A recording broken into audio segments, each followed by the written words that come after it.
60 থেকে 70 কেজির উপরে ফল আছে। এখন বাজে রাত 3:40 মতো, প্রায় কোমর অবধি জলে ওইভাবে দাঁড়িয়ে আছে।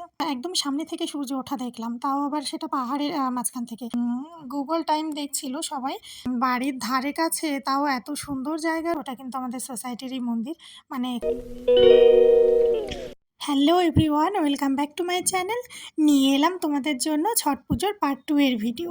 কালকে তোমরা যে অবধি এন্ড দেখেছিলে ভিডিওতে, আর আজকে কিন্তু সেখান থেকে আমরা আবার শুরু করলাম। কালকের ভিডিওতে তোমাদেরকে বলছিলাম যে ছট পুজোয় প্রচুর ফলের প্রয়োজন হয়। তো এই যে দেখো, এটা ভাবিদেরই ঘরে। আর এই যে প্রত্যেকটা প্যাকেটে আলাদা আলাদা যে ফলের ব্যাগগুলো দেখছো, এগুলো হচ্ছে ভাবিদের যা ভাসুররা দিয়েছে। তাছাড়া নিজেরাও কিনেছে। ফল তো এমনি প্রসাদ হিসাবে দেওয়া হবে সবাইকে, আর গোটা ফলটাই বেশিরভাগ দেয় এখানে। তাছাড়া মানে অনেক টাইপের ফল আর প্রচুর ফলের প্রয়োজন হয় বোধহয়, না হলে এত ফল। এই যেখানটায় ফল রাখা আছে না, এটা কিন্তু ওয়াশিং এরিয়া। মানে তোমরা আমাকে আমার ঘরের ভিডিওতে যেখানে দেখো আমি কাপড় চোপড় মানে ধুয়ে পরিষ্কার করি, ওই সাইডটা টোটালি আমাদের ওয়াশিং এরিয়া, আর এটা ভাবিদের ওইখানটা আর কি। তো ভাবিরা সেভাবে ইউজ করে না কাঁচা ধোয়া বা জল ইউজ করে না। তো এ পাশটা পুরোই ক্লিন থাকে। আর পুজো উপলক্ষে আরও বেশি পরিষ্কার পরিচ্ছন্ন করে রেখে এখন সমস্ত ফল দেখো, একটা সাইড পুরো ঘরটাই যেন পুরো ফলে ভরে গেছে। যদিও ব্যাগের মধ্যে ভরা রয়েছে, তোমরা অতটা বুঝতে পারছো কি না জানি না। আমি এক এক করে ঢালছি দেখো। এই ভিডিওটা যেভাবেই পুজোর উপোস করেছে, তো সেইভাবেই করেছে, এই জন্য সেভাবে ক্লিয়ার আসেনি, তোমরা একটু ম্যানেজ করে নিও। তাছাড়া আমাকে বলছিল সুমি, আমি ভিডিও করছি, তুমি ব্যাগের থেকে সব ফলগুলো একটু বার করে দাও তো, তাহলে আমার কখন কোনটা প্রয়োজন হবে আমি সেইভাবে বুঝে আর কি বার করে নিতে পারবো এক এক করে। তো সেটাই আর কি করছিলাম, প্রত্যেকটা ব্যাগ থেকে আর কি বার করে নিচে রাখছিলাম। আর আমাকে বলছিল যে কোন ব্যাগে কি আছে দেখো, আর নারকেল মানে কটা আছে, কি বৃত্তান্ত, এই সমস্ত বলছিল আর কি। তো সেটাই আর কি গুনে গুনে দেখছিলাম আর সাইড করছিলাম। তাছাড়া প্রচুর টাইপের ফল, মানে তোমরা কতটা বুঝতে পারছো আমি জানি না, কিন্তু যেহেতু আমি সামনে থেকে দেখেছি আর নিজে হাতে সব কিছু করেছি, মানে আমি আন্দাজ করে বলতে পারি মিনিমাম 60 থেকে 70 কেজির উপরে ফল আছে। জানি না, হয়তো বা কম বলে ফেলেছি, কিন্তু বেশি বলিনি, এটা ঠিক।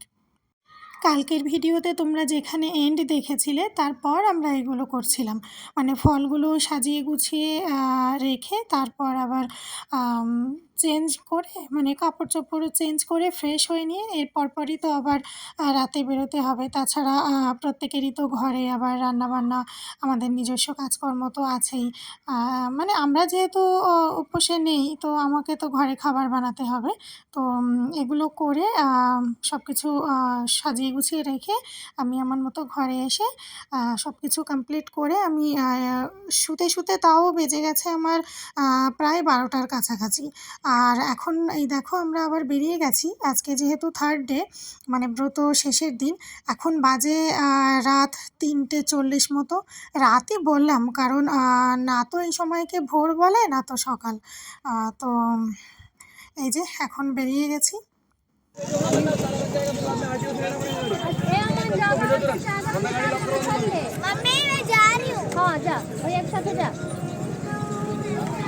তোমরা হয়তো বা জানো না, ছট পুজো কিন্তু বেশ কয়েকদিন আগেই হয়ে গেছে।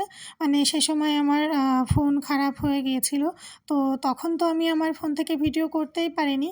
আর এই ছট পুজোর কয়েকদিনের যে ভিডিওগুলো আমি করেছি, এগুলো সবটাই কিন্তু আমি আমার হাজব্যান্ডের ফোনেই আর কি করে রেখেছিলাম। আর এখন আমি এডিট করে পোস্ট করলাম আমার ফোন থেকে।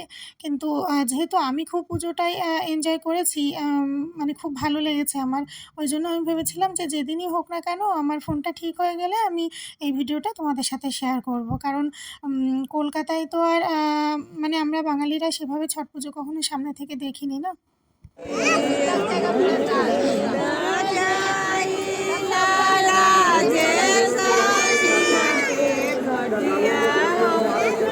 ছট পুজো কিন্তু বেশ কঠিন ব্রত, মানে আমি যতটা সামনে থেকে দেখলাম বা বুঝলাম, এক তো 3 দিনের ব্রত, তাছাড়া প্রথম দিন যেটা আমি বলছিলাম, মানে প্রথম দিন আর বাইরে সেভাবে কিছু হয়নি, ওটা বাড়িতেই আর কি ছট মাইয়ার নাম ভজন এরকম কিছু হয়েছিল।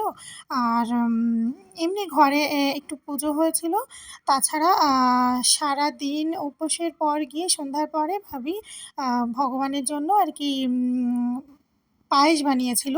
তো ওটাই আর কি প্রসাদ হওয়ার পর ওটা বোধহয় একটু খেয়েছিল, এই যা। আর তাছাড়া দ্বিতীয় দিন যেটা তোমরা ফার্স্ট পার্টের ভিডিওটাই দেখলে, ওদিন তো টোটালি উপোস। আর আজকে থার্ড ডেতে এই যে এরকম রাতে আমরা আবার ওইখানটায় এসেছি, মানে যেটা দেখলাম, তো দেখছোই তো তোমরা ভিডিওতে, যেভাবে কিন্তু ওইভাবে ওরকম ঠান্ডার মধ্যে প্রায় কোমর অবধি জলে ওইভাবে দাঁড়িয়ে আছে।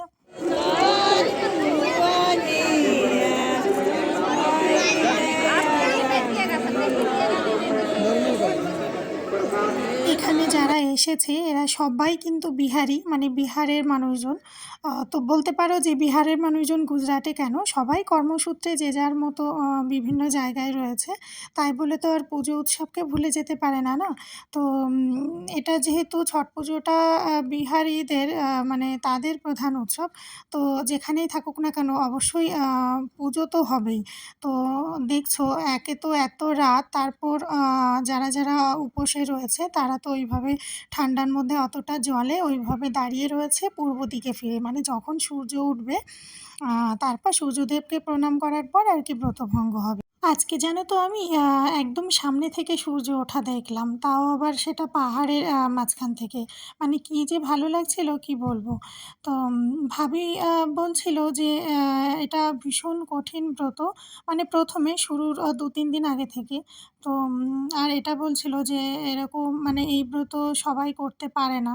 তো যখন আর কি যারা ব্রত রেখেছিল, তো তারা যখন জলে ওইভাবে অনেকটা সময় ধরে, মানে বুঝতে পারছো প্রায় 4টে থেকে 7টা 7:30টার মতো এরকম এতটা টাইম ধরে ঠান্ডায় জলের মধ্যে দাঁড়িয়ে রয়েছে না।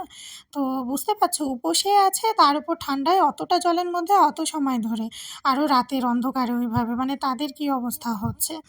যদিও ভগবানের নাম নিয়ে থাকলে জানি হয়তোবা সেরকম অসুবিধা হয় না, কিন্তু বাড়ির ফ্যামিলি মেম্বাররা শুধু ঘড়ি দেখছে যে অ্যাকচুয়ালি সূর্য কখন উঠবে, মানে গুগল টাইম দেখছিল সবাই যে এখানে কটার সময় সূর্য ওঠা মানে দেখা যাবে।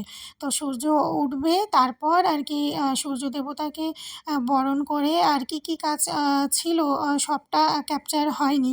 তো তারপরে গিয়ে প্রণাম হবে, সূর্যদেবকে প্রণাম করবে সবাই। মানে তারপরে গিয়ে আর কি ব্রত ভঙ্গ হবে। সত্যি খুব কঠিন ব্রত, মানে যেটা আমি বুঝলাম। কারণ আমাদের তো সেভাবে 3 দিনের ব্রত কন্টিনিউ সেরকম কিছু নেই। যদিও বা শিবরাত্রি আর জন্মাষ্টমী এই দুটো তো আমি করি। আর সেটাও বা কি, মানে প্রথম দিনটায় যতটা নির্জলা থাকা যায়। আর তার আগের দিন পরের দিন তো সংযমে থাকে সবাই, যে যার মতো নিরামিষ আহার করে, এই যা। কিন্তু এভাবে কন্টিনিউ 3 দিন উপোস, আর তার সাথে এত কিছু, মানে কতটা কঠিন বলো তো। यहाँ से मेरा लो पीछे का बैकग्राउंड लाइट दो।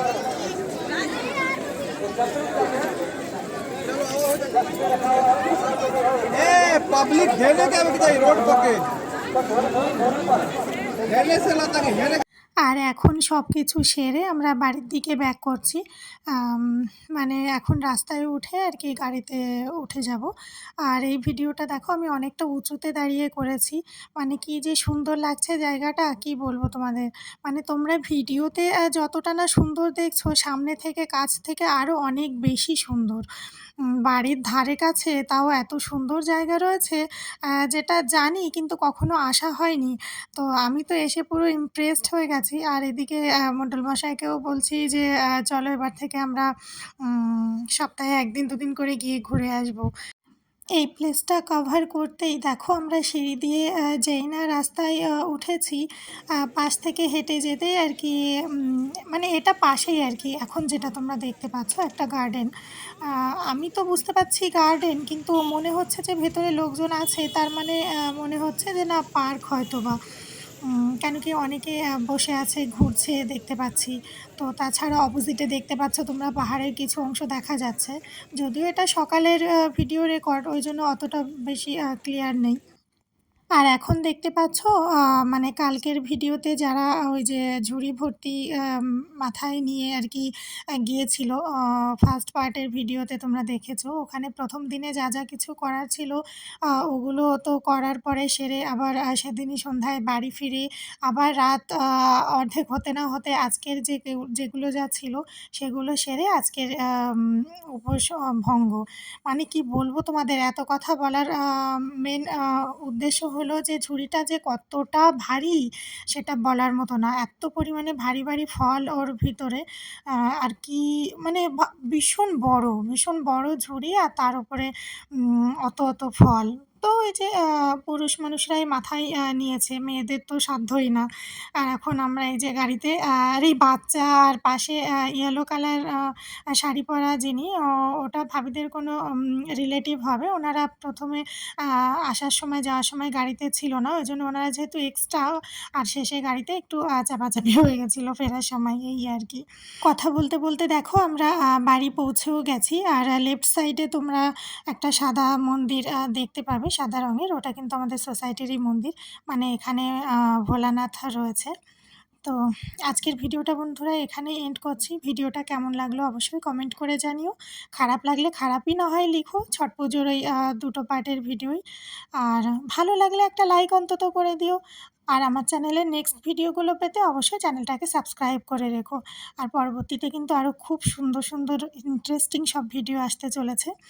আর এই ভিডিওটা তোমরা তোমাদের আপনজনদের কাছে শেয়ার করতেই পারো, কারণ বাঙালিরা তো ছট পুজোর সামনে থেকে কেউ কোথাও দেখেনি না।